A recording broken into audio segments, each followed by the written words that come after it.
ኢማም አልአዕዘም አቡ ሐኒፋ አኑዕማን ኢብኑ ሲሪን ህልሙን ሲሰሙ ተገረሙ። የዚህ ህልም ባለቤት አሉ የፊሩ ዒልመን በእውቀት ይደፍቃል። ለወደፊት ማንም የማይደርስበት የእውቀት እርክል ላይ ይደርሳል።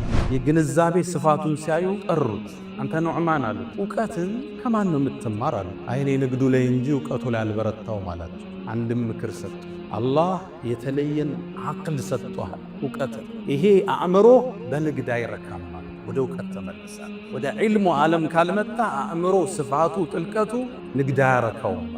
እሳቸውን ብቃቱን ሲያዩ ከኔ ጥግ እሱ እንጂ ማንም እንዳይቀመጣል። አቡ ሐኒፋ ረዲየላሁ ተዓላ አንሁ 10 ዓመት ከሐማድ ዒልም ወሰዱ። ጠጡት እውቀቱ።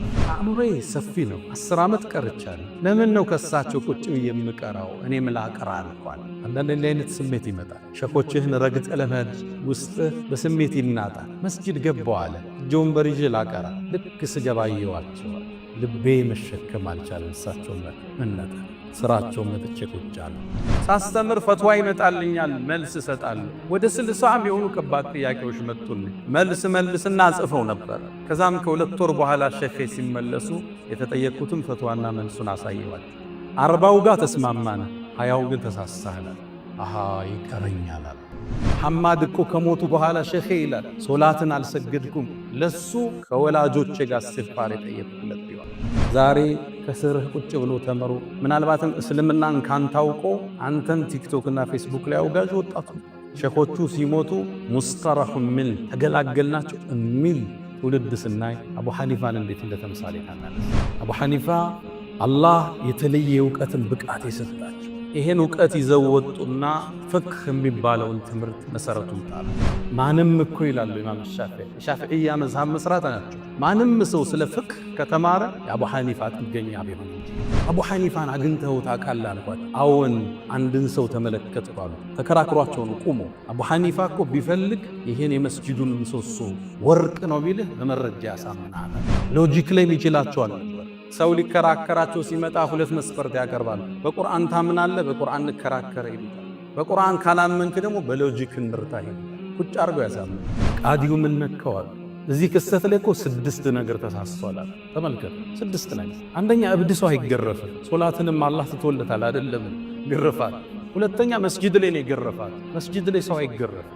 ሶስተኛ አቁሞ ነው ይገረፋት። ሴቶች ቁጭ ብለው ነው የሚገረፉት። አራተኛ ከሳሽ መገኘት አለበት። ዝሙተኛ የተባሉት ወላጆቹ ቁመው እነሱ ነው ግርፋቱን የሚያዩ። ይሄንም አራተኛ ተሳስቷል። አምስተኛ 2 ነው ይገረፋት ለሁለቱ ብሎ። አንድ ሰው ህዝብ ቢሳደብ በህዝብ ልክ ይገረፋል? ስተት ነው። አንዴ ነው የሚገረፈው። የሚያስገርፍ እንኳን 2 ቢገኝ አሉ። 6ኛ ስተቱ አንዴ ተገርፉ ቆዳው ሲጠግግ ነው ሌላ ግርፋት የሚደረግ። አንድ ክስተት 6 ስተታው። አቡ ሐኒፋ ዕልም ብቻ አልነበሩም፣ ዓቢድ ነበሩ። ስለ ዒባዳ ሲጠየቅ እሳቸው የሚያህል ሰጋጅ የለም። ካነ ዩሰማ ወትር ምሰሶ ነበር የሚባሉት አቡ ሐኒፋ። ሌሊት ቆመው ሲሰግዱ ከማርዘማቸው የተነሳ ምሰሶው ይሏቸው። መዝሃብ የሌለው ትውልድ፣ እውቀትን ከራሱ የጀመረ ትውልድ፣ ያን ሁሉ ፕሬዠር ያን ሁሉ ድል የረሳ አዲስ ትውልድ። ወላሂ አካዱ አጅዝም ይላል። በአላህ ይሁንብኝ እኮ ልቆርጥ ወስናለሁ። አነል ሐቀል ሙቢን ላ የኽሩጁ ዐኒል መዛሂብ አልአርበዓ። እውነተኛው ሐቅ እኮ ከ4ቱ መዝሃቦች አይወጣም። እነዚህ መዝሃቦች ትላልቅ ስኩል ኦፍ ቶት፣ ትላልቅ አስተምህሮት፣ ዑለማው ሁሉ እውቀቱን ያፈሰሰበት ትምህርት ማለት ነው። አልሐምዱሊላህ ብኒዕመቲሂ ተቲሙ ሷሊሓት وبفضله تتنزل الخيرات والبركات وبتوفيقه تتحقق المقاصد والغايات. الحمد لله خير ما استفتح المتكلم بكلمه وأفضل ما فاح ناطق بفمه. رب حمدا ليس غيرك يحمد يا من له كل الكائنات تسجد. أبواب غيرك ربنا قد أوسدت ورأيت بابك واسعا لا يوصد. يا من كلما نودي أجابا ومن بجلاله ينشئ السحابا. ويا من كلم الصديق موسى كلاما ثم ألهمه جوابا. ويا من رد يوسف بعد در إلى من كان ينتخب انتحابا.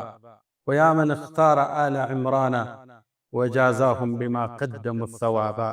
ويا من آوى أهل كهف وأدناهم إليه قربا، ويا من خص أحمد بالصفاء وأعطاه الرسالة والكتابا.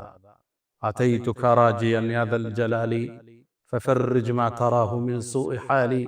عصيتك ربي ويلي بجهلي، وعيب الذنب لم يخطر ببالي. لعمرك ليت أمي لم تلدني، ولم أوضدك في ظلم الليالي. فها أنا عبدك العاصي فقير إلى رحماك فاقبل لسؤالي. أشهد أن لا إله إلا الله ولي الصالحين وحده لا شريك له، له الملك وله الحمد وهو على كل شيء قدير. عز وارتفع، على العرش استوى، له ما في السماوات وما في الأرض وما بينهما وما تحت الثرى. وإن تجهر بالقول فإنه يعلم السر وأخفى. الله لا إله إلا هو، له الأسماء الحسنى. وأشهد أن سيدنا وإمامنا وقرة أعيننا محمدًا عبد الله ورسوله، وخيرته من خلقه وآمينه على وحيه. فبلغ من ربه الرسالة وأدى الأمانة ونصح الأمة، وتركنا على المحجة البيضاء ليلها كنهارها لا يزيغ عنها إلا هالك. فصلوات الله وتسليماته عليه ما اتصلت عين بنظر ووعت أذن بخبر، وسلم تسليما كثيرا. أغر عليه للنبوة خاتم من الله، نور يلوح ويشهد، وشق له من اسمه ليجله. فذو العرش محمود وهذا محمد، نبي أتانا بعد يأس وفترة من الرسل والأوثان تعبد. فأمسى سراجا مستنيرا وهاديا يلوح كما لاح الصقيل المهند. فأنذرنا نارا وبشر جنة وعلمنا الإسلام، فالله نحمد. عباد الله، أوصي نفسي الخاطئة وإياكم بتقوى الله. ولقد قال تعالى: ولقد وصينا الذين أوتوا الكتاب من قبلكم وإياكم أن اتقوا الله. يا أيها الذين آمنوا اتقوا الله وقولوا قولا سديدا يصلح لكم أعمالكم ويغفر لكم ذنوبكم، ومن يطع الله ورسوله فقد فاز فوزا عظيما. يا أيها الذين آمنوا اتقوا الله حق تقاته ولا تموتن إلا وأنتم مسلمون. أيها المباركون، اليوم نتحدث عن سير أئمة الأعلام وعن مصابح الدجى ونور الهدى. زاري الله فكادك هنا كلمة بزوس لهونوت عن جزوف سبقنا نسالف. يا أئمة ሁሉ አባት የተለየ ክብርና ስም የተቸራቸው ከሳቸው በኋላ ሁሉ የመጡ ኢማሞች ኢማሙል አዕዘም ታላቁ መሪ ታላቁ ኢማም ስላሏቸው ትልቅ ስብዕና ገጾችን እንገልጻለን። ገጻቸው ብዙ ነው። ታዋቂ ዓሊም ማንም አይወዳደራቸው፣ በመረጃና በክርክር ብቃታቸው ሁሉን ያሳኑ፣ በዒባዳቸው የበረቱና የጠነከሩ፣ ከዛም አልፈው ውብ ስነ ምግባርና ጥሩ ስብዕና ያላቸው፣ ከዛም አልፎ ሀብታም ነጋዴና ታታሪ ሰራተኛ አላህ ቀለመ ብዙ ስላረጋቸው አንድ ትልቅ ስብዕና እናነሳለን። የሳቸው የደረሳቸው ደረሳ ኢማሙ ሻፊዒ ስለሳቸው ሲናገሩ የፍቅህን ዕውቀት የፈለገ ሁሉ የዚህ ታላቅ ስብዕና ጥገኛ ነው ይላል። እብኑ ኹልዱን ታዋቂው የታሪክ ጸሐፊ ስለዚህ ታላቅ ስብዕና ሲናገር የፍቅህ ዕውቀታቸው የሚደረስበት አይደለም ሲል ምስክርነቱን ይሰጣል። የመዛሂቦችን ታሪክ ካወሳ በኋላ ሌሎቹም ስለሳቸው በርካታን ነገር የተናገሩላቸው ታላቁን ኢማም ገጽ ዛሬ እንገልጻለን። የታላቁን መዝሐብ መስራች ስለሆኑት ኢማም አልአዕዘም አቡ ሐኒፋ አኑዕማን። ስማቸው ኑዕማን ይባላል። ላኪን ከብዕርና ከወረቀት ጋር ካላቸው ትስስር የተነሳ በነበሩበት ሀገር ላይ ሐኒፍ ማለት ብዕር ነው የሚሉ ሙአሪኾች አሉ። የብዕር አባት፣ የጸሐፊው አባት እንደማለት። እኒህ ትልቅ ሰው የልጅነት ዕድሜያቸው የጀመረው ነጋዴ ነበሩ። አባታቸው በጣም የተከበረ ባለሀብት ልብስ ሻጭ ነበረ።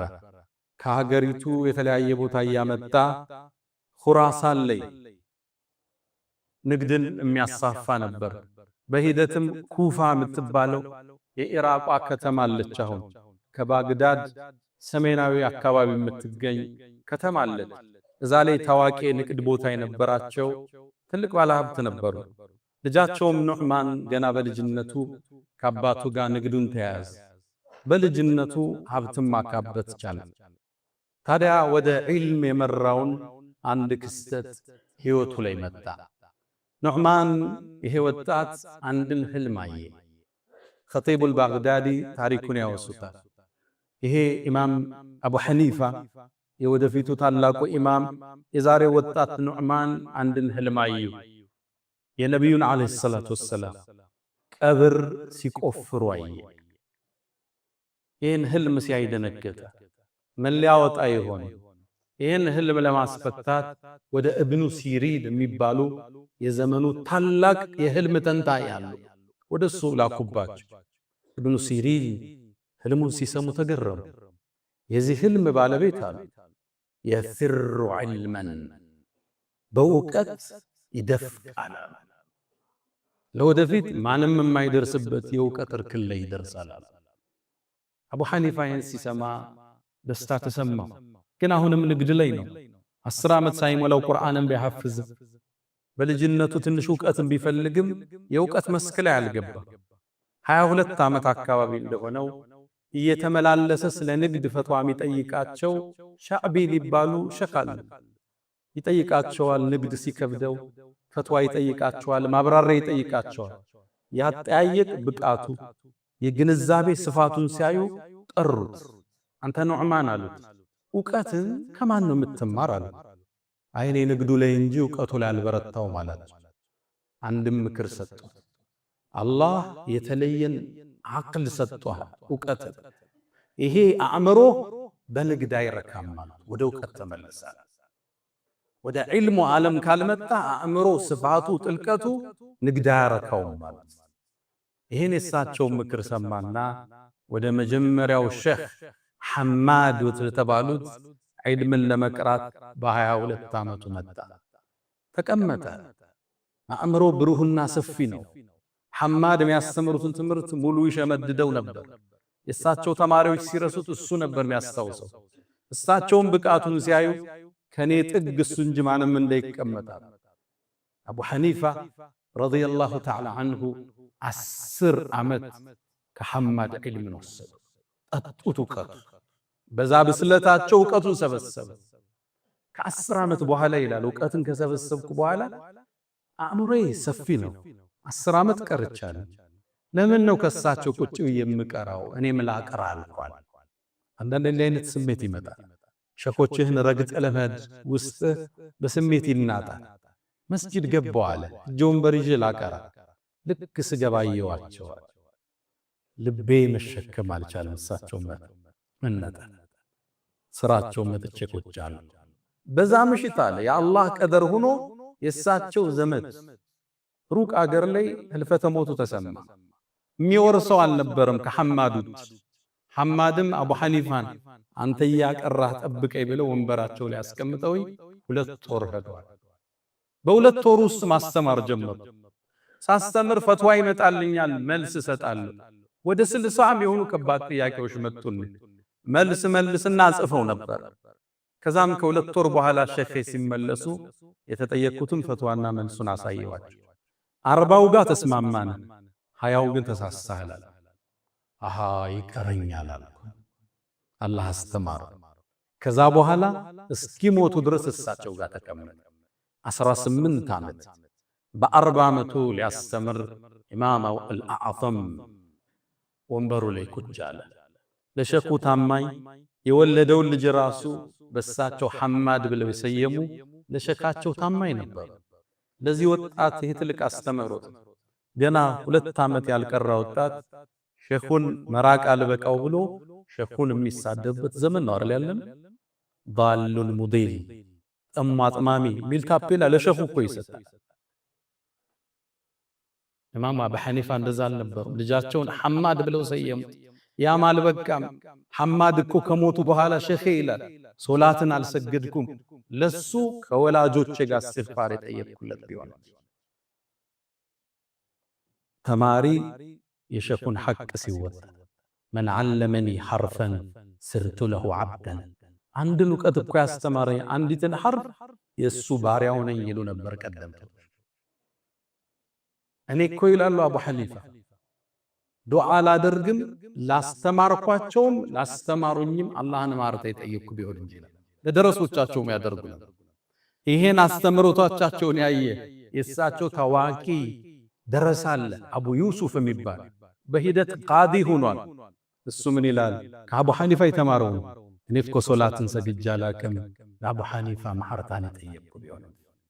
ሼኽና ደረሳ ግንኙነቱ ይሄ ዛሬ ከስርህ ቁጭ ብሎ ተመሮ ምናልባትም እስልምናን ካንታውቆ አንተን ቲክቶክ እና ፌስቡክ ላይ አውጋዥ ወጣቱ ሼኾቹ ሲሞቱ ሙስጠረሑ ምን ተገላገልናቸው የሚል ትውልድ ስናይ አቡ ሐኒፋን እንዴት እንደተምሳሌ ታናነስ። አቡ ሐኒፋ አላህ የተለየ ዕውቀትን ብቃት የሰጣቸው ይሄን ዕውቀት ይዘው ወጡና ፍቅህ የሚባለውን ትምህርት መሰረቱን ጣሉ። አስተሳሰባቸው ጥልቅ ነበር። ለዛ ነው ኢማም ሻፊዒ አቡ ሐኒፋ በሞቱበት ዓመት ነው የተወለዱት። ኢማም ሻፊዒ 150ኛው ሂጅሪያ ላይ ነው የተወለዱት።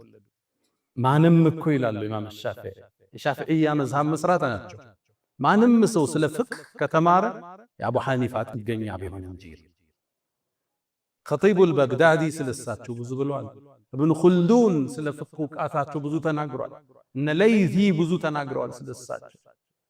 እነ ፈድል ብኑ ሙስላ የፍቅህ ዕውቀት እኮ ሰው ልጆች ተኝተው ነበር አቡ ሐኒፋ ቀሰቀሳቸው ይላል። በእርግጥም ያየው ህልም ተፈታ በሂደት። አላህ ሻርፕ የሆነ አቅል ነው የሰጣቸው። ተከራክረህ አታሸንፋቸው። ለዛ ነው ኢማም ሻፊዒ ሼኻቸው በቀጥታ ኢማሙ ማሊክ ናቸው። ኢማሙ ማሊክን ጠየቅኳቸው፣ አቡ ሐኒፋን አግኝተው ታውቃለህ አልኳቸው። አዎን አንድን ሰው ተመለከትኩ አሉ። ተከራክሯቸው ነው ቁሞ አቡ ሐኒፋ እኮ ቢፈልግ ይሄን የመስጂዱን ምሰሶ ወርቅ ነው ቢልህ በመረጃ ያሳምናል። አላህ የተለየ አእምሮ ነበር የሰጣቸው። ሙአሪኾቹ የታሪክ መዛግብት ሲጽፉ የምድራችን አእምሮ በአንድ ሚዛን ላይ ቢሆን የአቡ ሐኒፋ ለብቻው የሱ ሚዛን ይደፋል የተባለለት ነበር። ክርክረ ብርቱ ነው። ሎጂክ ላይ የሚችላቸው አልነበር። ሰው ሊከራከራቸው ሲመጣ ሁለት መስፈርት ያቀርባል። በቁርአን ታምናለህ፣ በቁርአን እንከራከር ይሉታል። በቁርአን ካላመንክ ደግሞ በሎጂክ እንርታ ይሉታል። ቁጭ አድርገው ያሳምኑታል። ዑለማዎቹ በሳቸው ዘመን ሙፍቲዎቹ የሚሳሳቱትን አበጥረው ነበር የሚያወጡት። አንድ ታሪክ ተነስቷል። ቃዲ አቢ ለይላ ታዋቂ ቃዲ ናቸው። ቃዲ ማለት በሙስሊሙ ዓለም ከንጉሱ በኋላ ያለ ትልቁ ስልጣን። ታዲያ አቢ ለይላ ታዋቂ ዳኛ ናቸው።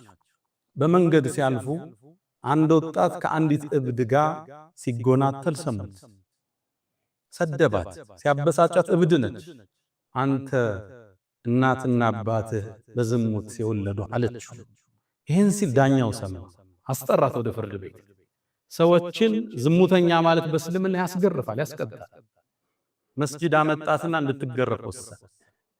ሁለቴ በአባቱም በእናቱም ሁለቴ ያስገርፋል። ይህን ክስተት አቡ ሐኒፋ ሰማ። ቃዲው ምን ነከዋል?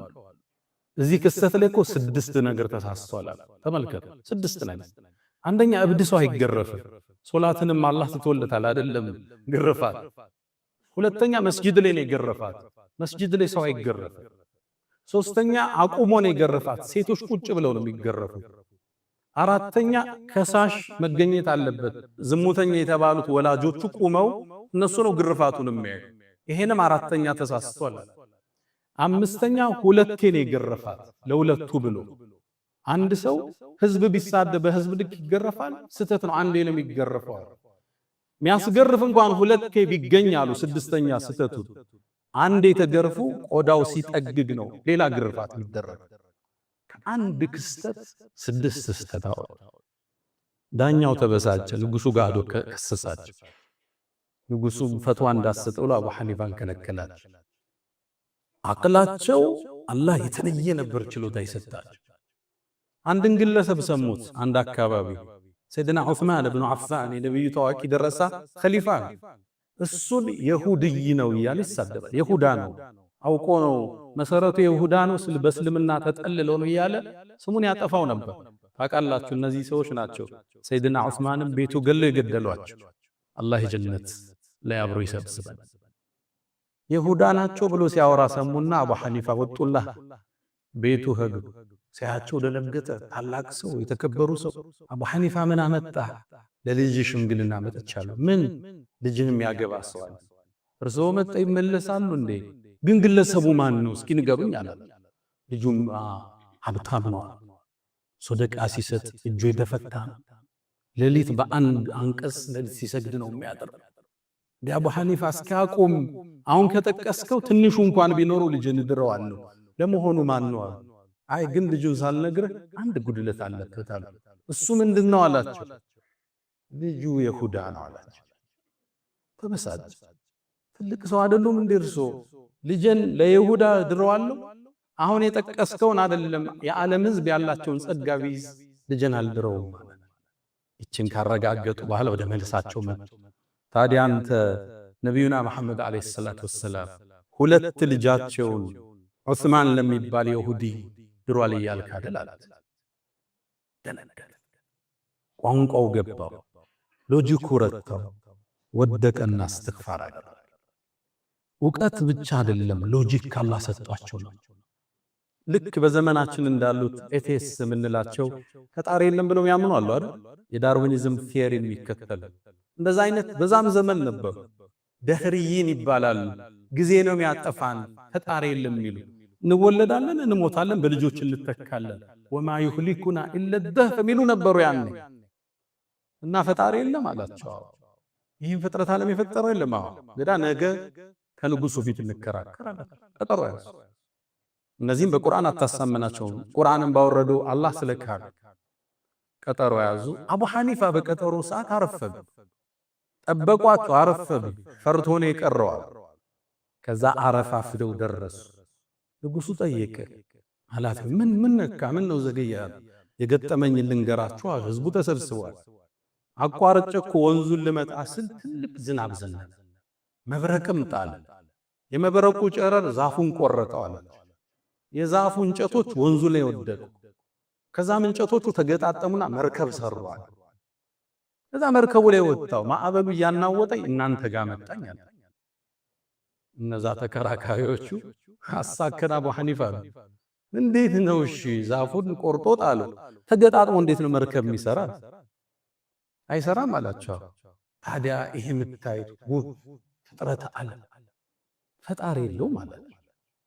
የመርከቧ መገጣጠም ከገረማችሁ የሰማይ አዘርጋግ፣ የምድር አነጣጠፍ፣ የፀሐይ አወጣጥ አገባብ፣ የሰው ልጅ ህይወት መነሳቱ፣ መተኛቱ፣ ማደጉ፣ ከማህፀን መውጣቱ ይሄ ሁሉ ሰር የለው ማለት ነው።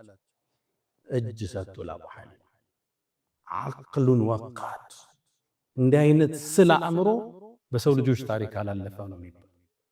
ማንም መጥቶ ሺዓዎቹ ይመጣሉ፣ ተከራክረው ነው የሚያሸንፏቸው። እሳቸው ጋር መጥቶ እጅ ሰጥቶ ያለ ሄደ።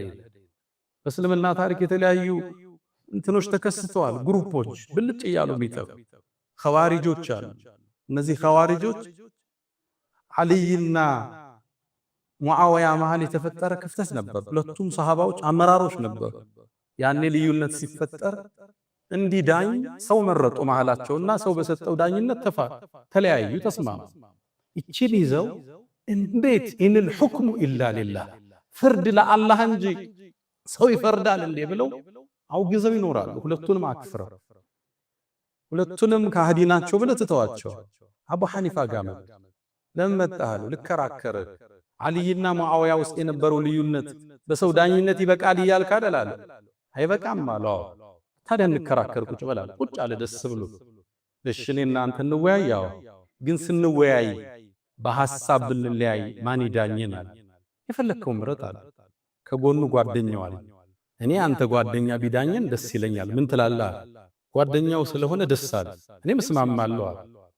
ከዛ አሸነፉት። አዚው በእኔና አንተ መሃል በዲል ልንወያይ ጓደኛ ዳኛ እንዲሆን ከወሰንክ በዓልይና በሙዓውያ መሃል ዳኛ ቢገባ ችግሩ ምንድን ነው? ፊቱን አዙሮ ወጥቶ ሄደ። ዓቅሉን ወቃድ። ይሄ ኹጥባ ይበቃም፣ ታሪካቸውን ዘረዝርላል። አላህ የመጠቅ አስተሳሰብ ሰጠን። አመለካከታችሁ ጥልቅ ነው። እንደዚህ አይነት አስተሳሰብ ሲጠብባቸው ወደ ሶላት ወደ እስትግፋር ይመለሱ ነበር። ወንጀል ነው እውቀቴን የዘጋው የሚሉ ነበር። ሶላት እስትግፋር አድርገው ነበር የሚነሱት። አቡ ሐኒፋ ታላቅ ኢማም አልአዕዘም፣ ለዚህ ትውልድ ሞዴል ልናረጋቸው እንሻለን። አሁን የመዝሃብ ትምህርት ተረስቶ የታላላቆቹ ሲራ ተደምስሶ ተራ የሆኑ መሻይኾች እንደ ሞዴል በተያዙበት፣ ተራ የሆኑ ኡስታዞች እንደ ሞዴል በተያዙበት ዘመን ከምንጩ ከስሩ ታላላቆችን ለዚህ ትውልድ ልናስተዋውቅ ግድ ይለናል። አቡ ሐኒፋ ዕልም ብቻ አልነበሩም፣ ዓቢድ ነበሩ። ስለ ዒባዳ ሲጠየቅ እሳቸውም ያህል ሰጋጅ የለም። ካነ ዩሰማ ወተድ፣ ምሰሶ ነበር የሚባሉት አቡ ሐኒፋ። ሌሊት ቆመው ሲሰግዱ ከማርዘማቸው የተነሳ ምሰሶው ይሏቸው ነበር። በአንድ የቁርአን አንቀጽ ሙሉ ሌሊት ሊያድሩ ይችላል። ቁርአንን ሶላት ላይ ካኸተሙ በእስልምና ታሪክ 4 ሰዎች ውስጥ አቡ ሐኒፋ ናቸው። ዑስማን ብኑ ዓፋን ቁመው አኽትመዋል። ተሚሙን ዳሪ ቁመው አኽትመዋል በአንድ ሶላት። ሰዒድ ብኑ ጁበይር አኽትመዋል። 4ኛው አቡ ሐኒፋ ናቸው። ልብ ብላችኋል። ረመዳን ላይ በ3 ጁዝ እንቆም ይሆናል ማለት 30 ጁዝ እንዴት ሰው ይቆማል? አላህ ወቅቱ እንዴት ነው የባረከላቸው? በአንድ ሶላት ሙሉ ሌሊት፣ አንዳንዴ በአንድ አንቀጽ ረጅም ጊዜ ይቆያል። በልሳዓቱ መውዒዱሁም ወሳዓቱ አድሃ ወአምር፣ ያለቀሱ ስለ ቂያማ እያስታውሱ የሚያድሩበት ምሽቶቹ ረጅም። ደኸልቱል ኩፋ ይላል ለይሲ የሚባል ታዋቂ ዓሊም፣ ኩፋ ሀገር ገባው ኢራቅ አካባቢ ስገባ እዝች ሀገር ላይ ዛኪሩ ዓቢዱ ማን ነው አልኳቸው ይላል። ወደ አቡ ሐኒፋ አመላከት። ዒልም አለ፣ ዒባዳ ደሞ አለ። ብዙ ጊዜ ይነጣጠላል። አንዳንዱ ዒልም አለው ጥሩ ነው ትለዋለህ፣ ቁርአን ላይ ደካማ ይሆንብሃል። ተሐጁድ ተነስቶ የመስገድ ሰኞና ሐሙስ የመጾም ድካም ታያለህ። ጿሚ ነበሩ፣ ሰጋጅ ነበሩ። አቡ ሐኒፋ ዒባዳቸው የበረታ ነበር። ለአላህ ያላቸው ፍራቻና ጥንቃቄ ጥልቅ ነበር። በጣም አላህን የሚፈሩ የሰውን ስም ለማንሳት የሚሰቀቁ ነበሩ። አብዱላህ ብኑ ሙባረክ ሱፊያን ሶውሪን ጠየቅኳቸው ይላል። እኔ አቡ ሐኒፋ ጋር ቁጭ ብዬ ስለ ሰው ሲያነሳ ሰምቻ ያው አላቅም አልኳቸው። ስለ ጠላቶች ስለሚያወግዙት ሰው እሱ እኮ ያለውን መልካም ስራ ሰዎችን በማንሳት ከማስወሰድ እኮ የበሰለ ነው አሉኝ ይላል። ሰውን የማያነሱ አንደበታቸው ቁጥብ፣ አላህን የሚፈሩ ሶላታቸው የረዘመ ለቅሷቸው የበዛ ኢማም አቡ ሐኒፋ። ታዲያ ይሄ ዒባዳቸው ስነ ምግባራቸውን አሳመሩ። ኸሉቅ ነበሩ፣ ፈገግታ ያላቸው፣ ሰውን ተናንሰው ሰላም የሚሉ ሰው ዘንድ የተወደዱ ኢማም አቡ ሐኒፋ። አንድ ታሪክ ልንገራችሁ። አንድ ጎረቤት ነበራቸው። ጫማ ሰሪ ነው ግለሰቡ። ታዲያ ማታ ማታ ትንሽ መጠጥ ይጠጣል። አምሽቶ ይመጣና ስጋውን ጠብሶ ከበላ በኋላ አስካሪ መጠጡን አንስቶ ትንሽ ሲዞርበት ዘፈኑን ይለቀዋል፣ ግጥሙን ይለቀዋል። አضعوني وأي فتى أضاعوا ليوم كريهة وثداد تغريه ይላል። أضاعوني وأي فتى أضاعوا እንዴት ያለውን ወጣት አጠፉት ማለት ነው። ليوم كريهة وثداد تغريه ለክፉ ቀን ማኝ ይሆናል የተባለ ደንበር ጠባቂ ይሆናል የተባለውን ወጣት አጠፉኝ እኮ እያለ በስካር አንደበት ይዘፍን ነበር ምሽት። እሳቸው እየሰገዱ ይህን ችግር ተሸክመው ለዓመታት ኖሩ። ታዲያ አንዴ ድምፁን አጡት። የዚህ ሰው ድምፅ ምን ነው ጠፋ? የገጠመው ችግር አለ። አሁን አንድ ምሽት ላይ ፖሊሶች ይዘው አሰሩት ተባለ። ሱብሒ ሰገዱና ፈረሳቸው ላይ ወጥተው ወደ ሀገሪቱ አስተዳዳሪ ሄዱ። አቡ ሐኒፋ መጠዋል ሲባል ታላቁ ሰው እንዳይወርድ ከፈረሱ እስከ እልፍኙ ምንጣፍ ድረስ በፈረሱ ይምጣላቸው። ገቡ። አቡ ሐኒፋ ወረዱ፣ ተቀበላቸው፣ መጅሊሱ ላይ ያስቀመጣቸው፣ ተንከባከባቸው። ምን አመጣህ አላቸው። እኔማ የመጣሁት አንድ ጎረቤት ያለ አስረኸዋል፣ ያንተ ፖሊሶች አስረውታል። ማን ይባላል ገሌ ያ ንጉስ ያ የሀገሪቱ መሪ በዛ ምሽት የታሰሩት እስረኛውን እንዲፈቱ ወሰነ። ለሳቸው ክብር ሲል ማለት አቡ ሐኒፋም ይሄን እስረኛ ጎረቤታቸውን ይዘውት እየተከተላቸው ቤቱ አደረሱትና ሐላ ضعناك يا فتى ይዘፍናት ዘፈናል አጠፋና እንደ አንተ ወጣት አለ። ኢማም ሆይ አላጠፉም፣ የጉርብትናን ሐቅ ጠበቁ፣ ተንከባከቡኝ፣ አመሰግናለሁ አላቸው። የሚገርመው ይህ ወጣት ቶብቶ የሳቸው ደረሶች ውስጥ አንዱ ለመሆን በቃ ምርጥ ጎረብ ስነ ምግባር ያላቸው ታታሪ ጎበዝ ነጋዴ፣ ለነጋዴው ሞዴል ናቸው አቡ ሐኒፋ። ኩፋ ውስጥ አገራቸው ውስጥ ህዝብ የሚያቀው የልብስ መሸጫ ቦታ አለ። ሰው በጥራቱና በተአማኒነታቸው ወደ እሳቸው ነበር ህዝብ የሚተመው። ከአባታቸው የወረሱት ነጋዴዎች ልብ በሉ፣ ንግድ ልጅ ካላስቀጠለው ለትውልድ አይተርፍ። ልጅን እስር እዛው እየኮተኮትኩ እያስተማርከው የአባቱን ሌጋሲ ታሪክ ያስቀጥላል። አባታቸውን የከተቷቸው እሳቸው ቤት መጠህ አማና ተጠብቆ ነው የምትነግድ። ውሸት የለም እሳቸው ቤት። የታወቀ ቤት ነው፣ ጥራት አለው። ፌክ ነገር አይሸጥም። የቻይናውን የጣሊያን አይባልም። እሳቸው ቤት ታማኝ ነበሩ። ትርፍን ማግበስበስ የማይወዱ ጓደኛቸው ሊገዛ ሲመጣ እኛ ከጓደኛ እናተርፍም በገዛ ነው ወሰደው የሚሉ ቸርም ነበሩ። የተለየ ክፍተት ካዩ ሙሉን ብር ሰደቃ ነው የሚሰጡት። አንዴ ለአገልጋያቸው እዛ ለሚሰሩት ይሄን ዕቃ ስትሸጡ ብዙ ዕቃ ነው፣ ይሄኛው ጉድለት አለው ክፍተት አሳይታችሁ ሽጡ አሏቸው። እነሱ ረሱትና ሸጡት። ዕቃው ክፍተቱን ተናገራችሁ አሏቸው። ከብዙ ዕቃዎች ውስጥ አንዱ ነው፣ አይረሳ ነው አሏቸው። የሙሉን ዕቃ ንብረት ሰደቃ ሰጡ። ወደ ውስጣቸው ሹብሃ እንዳይገባ ንግድ ሲነግዱ ብልጣብልጥ ነጋዴም አልነበሩ። አራዳ ናቸው፣ ስማርት ናቸው። ግን ደግሞ አንዳንዱ ዕቃ ሲገዛ መረቁን ሁሉም ይሟጥጣል። ትርፍ ለሰውየው የማይተው ማለት አንድ ገበያ ወጥቶ ዕቃ ሊገዟት ልብስ ይዛ መጣች። ስንት ነው አሏት። 100 ብር አለች። አይ ከዛ በላይ ያወጣል አለው። እኛ ብንሆን 50 አርጊው ብለን የምንቀበለው። አንዳንዱ የተጋነነ ትርፍ 500% ይፈልጋል። ያወጣል ከዛ በላይ አሏት። 200 አለች። ጨምር ያሏት 300 400 ከዚህ በላይ ያወጣል አሏት። አቡ ሐኒፋ ያሾፉብኛል እንዴ አለች። ሰው አመጡና ይሄ ዕቃ ስንት ያወጣል አለ። 500 አላቸው። 500 ከፍለው ገዛው። ትርፍ ራሱ እንዲባረክልህ የተጋነነ ውስጥ መግባት የለበት። ገዢውን ምንም ነገር እንዳያተርፍ አድርገህ ፕሮጀክት ትሰጠዋል።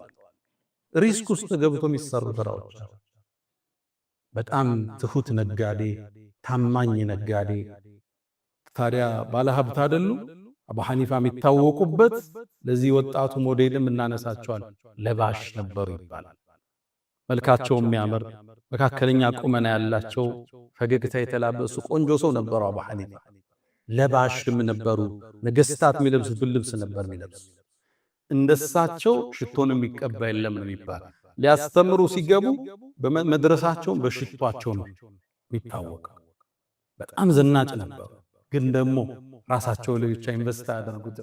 ለራሳቸው አንድ ልብስ ሲገዙ ለድሆች አንድ ልብስ ሰደቃ ይሰጣል። ምሳቸውን ሲበሉ 2 እጥፍ ያነሱና አንዱን በልተው አንዱን ሰደቃ ይሰጣል። ሀብት እኮ የሚያምረው ስታካፍለው። ልበስ፣ ላንተ ብራንድ መኪና ንዳ፣ ብራንድ ልብሶችን ልበስ፣ ተዝናና። ግን ደግሞ አትርሳ፣ ሌላው አካፍለው፣ ስጠው። በመልበስ ራሱ አትጸጸት። የሰጠው ሰው ራሱ አይንና ሳይሆነ አካፍለዋል። አንተ ትልቅ መኪና የ70 ሚሊዮን እየነዳ ቤተ ዘመድህ ጓደኞች በእግራቸው መሄዱ ከሆነ የሀብት ጥቅም ምን ይሆናል? ሌላውን አካፍለው የሚያድሩ ለሌላው ተቆርሰው የሚያድሩ ሀብታም ነጋዴ፣ ታማኝ ነጋዴ፣ ውብ ስብዕና ያላቸው በኢባዳቸው ይጸኑ የእውቀት ማማ ላይ የደረሱ ኢማም አቡ ሐኒፋ አለው ፈዓሉ الخيرات واستغفروا ربكم فطوبى للمستغفرين።